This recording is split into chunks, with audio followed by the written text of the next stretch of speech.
Bom, então, pessoal, hoje fiz umas anotações aqui para lembrar de tudo que eu preciso falar. Hoje é o 14º dia, então, aí das nossas atividades, tá? É a terceira semana de trabalho, né? E até agora, o que a gente trabalhou? O que eu coloquei aí para vocês? Bom, nós fizemos as atividades com os cartões. Que atividades são essas? São imagens, né, em formato de cartões, que eu estou enviando para as pessoas que me mandaram e-mail. Então, todos os dias, essas pessoas estão recebendo um arquivo em um Word com imagens. Essas imagens, elas devem ser recortadas, formadas, então, os cartões, tipo esse aqui, por exemplo, tá? E esses cartões têm imagens, então, aqui, jaca, rei, tá? Então, essas imagens, elas servem para a gente trabalhar os sons das letras. Lembrando que até agora a gente não trabalhou letras. Nós estamos trabalhando os sons das letras, tá? Então, esses cartões, eles estão sendo usados para isso.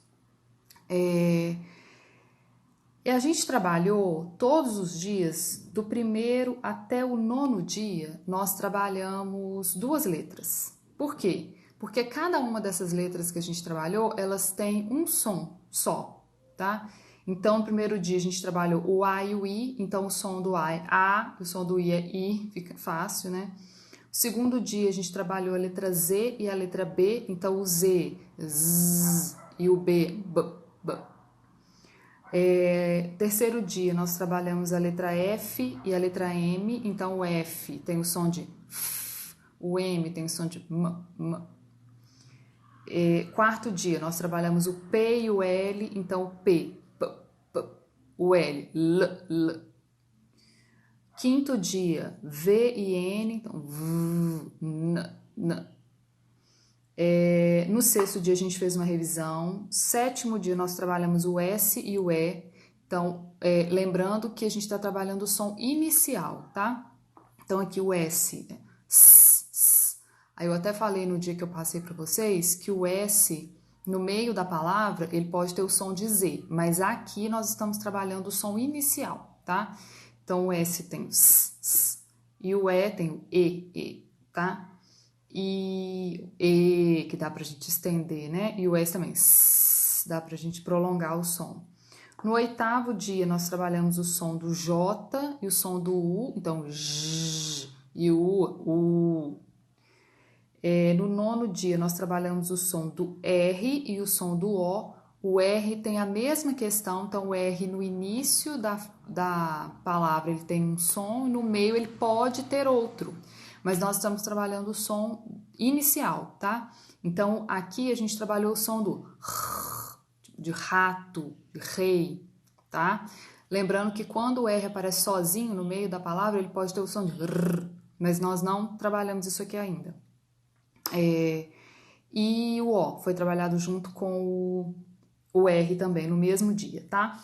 A partir do dia 10, aí foi trabalhado somente uma letra por dia. Por quê? Porque essa letra que foi trabalhada, ela tem mais de um som inicial. Então, fica complicado a gente trabalhar mais de uma letra quando é assim, porque pode sobrecarregar a criança. Então, o 10º dia nós trabalhamos o som do C. O C, no início das palavras, ele pode ter o som parecido com o som do S, então vai ter o S de 100, por exemplo, tá? E vai ter o som de K, de coelho, de casa, de cachorro.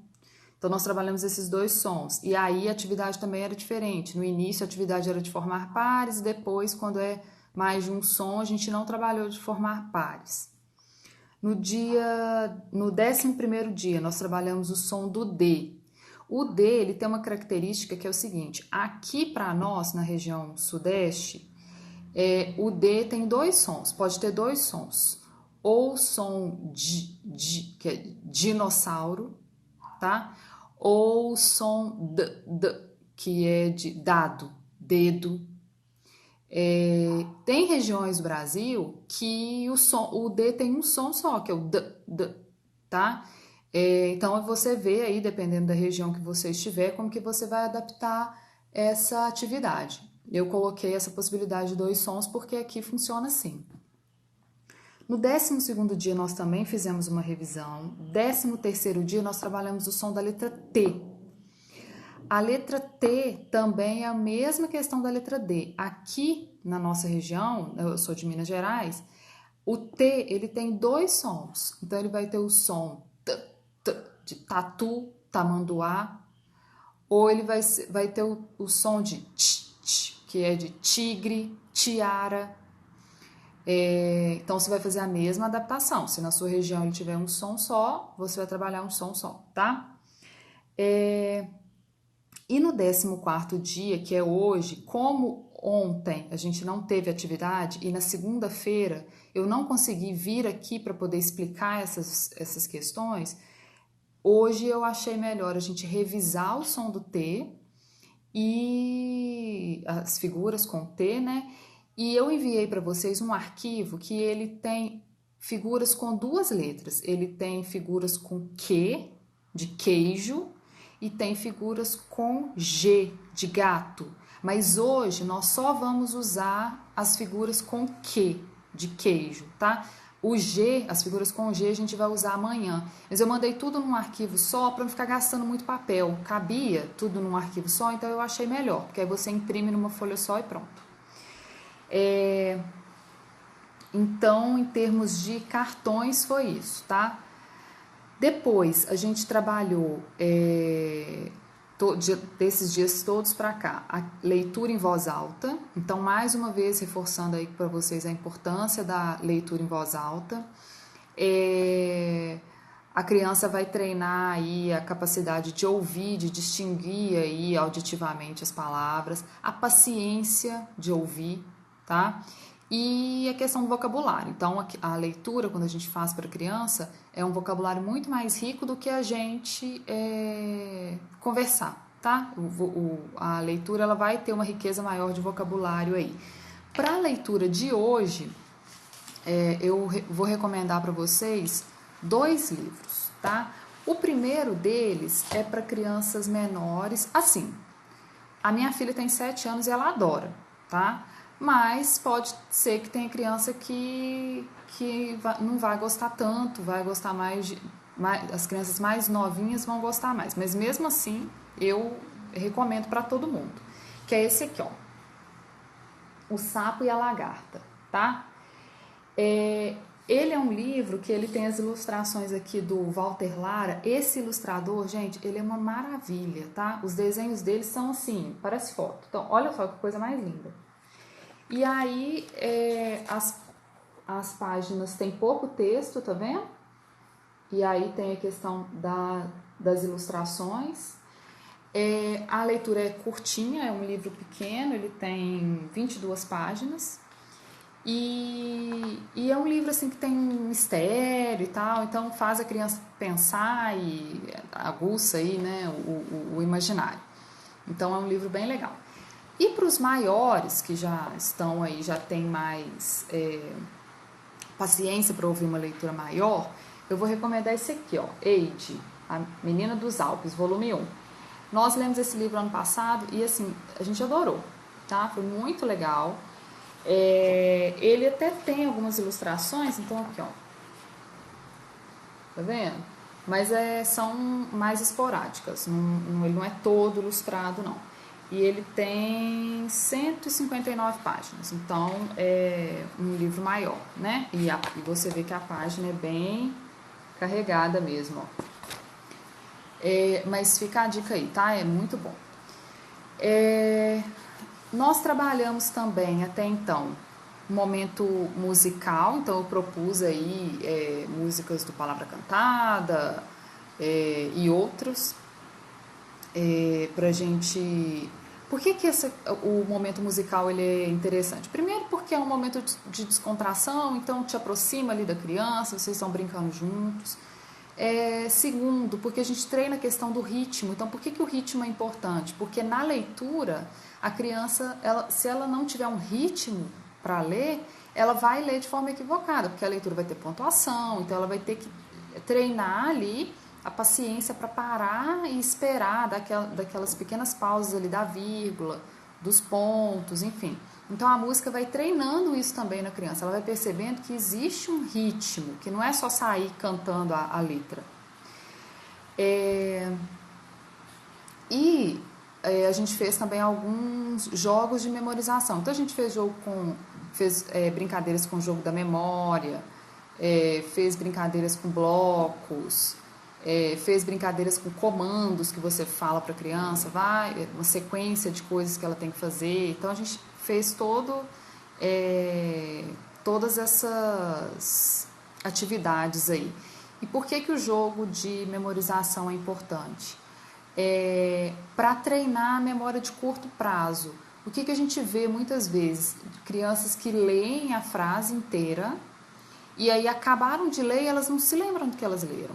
Isso muitas vezes é uma questão de memória de curto prazo. A criança não foi treinada a registrar sequências de coisas. Então ela recebe um comando, ela vai lá e executa. Muitas vezes ela recebe um comando, você fala, vai lá no seu quarto e pega tal coisa. No meio do caminho a criança já esqueceu. Então esse tipo de brincadeira treina a criança a registrar e exercitar a memória de curto prazo, tá? E aí, quando foi anteontem, na verdade, eu inseri uma modalidade aí de atividade a mais. Quem viu lá a postagem percebeu que eu retirei o momento musical e inseri o que a gente chama de atividade de vida prática. Não precisa fazer o momento musical, mas pode fazer, é bom que faça. Mas eu resolvi diversificar um pouco para a gente conseguir trabalhar mais coisas aí com a criança. Que são essas atividades de vida prática? Essas atividades, elas são uma marca muito forte da pedagogia montessoriana, tá? Eu não sou adepta da filosofia da Maria Montessori, porque a pedagogia da Maria Montessori, ela não se baseia, embora seja muito forte essa questão dessas atividades de vida prática, ela não se baseia só nisso, né? E um tipo de atividade é essa atividade aí de vida prática. O que são essas atividades de vida prática? Como o próprio nome diz, são atividades que a gente faz no nosso dia a dia. Então, vai ser separar feijão, vai ser abotoar e desabotoar roupas, dobrar roupas. Qual que é a vantagem de você colocar a criança para fazer atividade de vida prática? No enfoque da Maria Montessori, ela foca principalmente na questão da autonomia da criança. O enfoque que eu trago aqui, ele vai desenvolver a autonomia da criança, mas isso é quase que uma consequência, não é o que a gente está buscando efetivamente, não. O que a gente busca aqui com essa atividade de vida prática é o foco. Por quê? A criança ela vai ter que silenciar o ambiente em torno dela e ela vai ter que escolher fazer só aquela atividade. Por quê? Porque se ela não focar naquilo, ela não vai conseguir fazer. Qual que é a consequência disso? Isso acalma a criança. Então, as atividades de vida prática, elas tendem a acalmar a criança. Qual que é a ideia, então? Você pode colocar essas atividades sempre no início de uma atividade mais intelectual, que você vai precisar de mais atenção da criança. Então, assim, antes de começar a estudar, por exemplo, propõe uma atividade dessa para a criança, porque ao final dessa atividade ela já vai ter acalmado bastante, tá? E como eu falei, tem vários tipos. A que eu propus ontem e que aí a gente repete, anteontem, aliás, e que a gente repete hoje, é o abotoar e desabotoar, tá? Bom, então eu acho que era isso que eu tinha para falar. Espero que vocês estejam indo muito bem aí na aplicação das atividades, tá?